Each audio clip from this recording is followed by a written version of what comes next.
What if I told you that the hardest working man in the room was also the closest to losing everything? This is the story of Marcus, a man who believed that more hours meant more success. And for a while, it did. But then, one Tuesday morning, everything stopped. Marcus was 34 years old, a project manager at a growing tech company. He woke up at 5 a.m.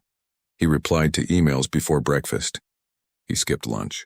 He stayed at the office until 10 p.m., 80 hours a week. Every single week his boss called him the machine. His colleagues admired him.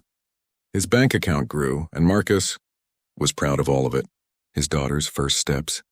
He missed them. He was on a call. His wife stopped asking him about his day, because he always said the same thing. I'm tired. Not now. His friends stopped inviting him to things, because the answer was always no, and Marcus, he told himself this was the price of success. That one day it would all be worth it.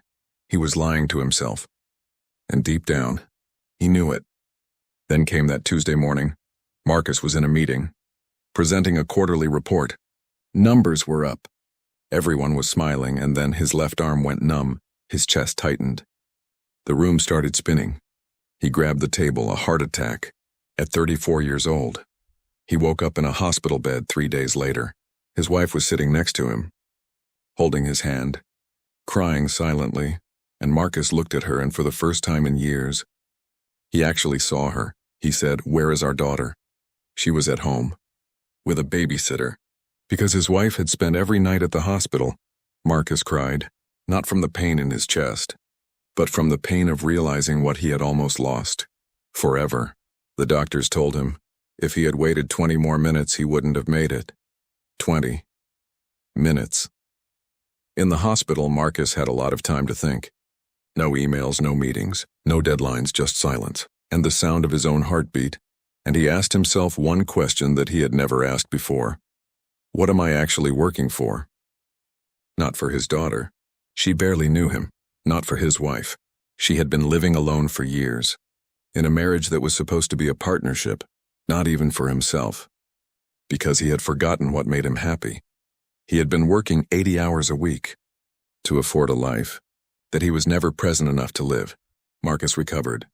He resigned 3 months later. He took a job that paid 30% less, and for the first time in years, he was home for dinner every single night. His daughter learned to call him daddy, not the man on the phone. Today, Marcus says this, the most dangerous lie I ever believed was that I could buy back time with money. You cannot. So before you work another late night, before you miss another moment that cannot be repeated, ask yourself what Marcus finally asked. What am I actually working for? If this story made you stop and think, share it with someone who needs to hear it, and subscribe, because next week we talk about how to build success without losing yourself in the process.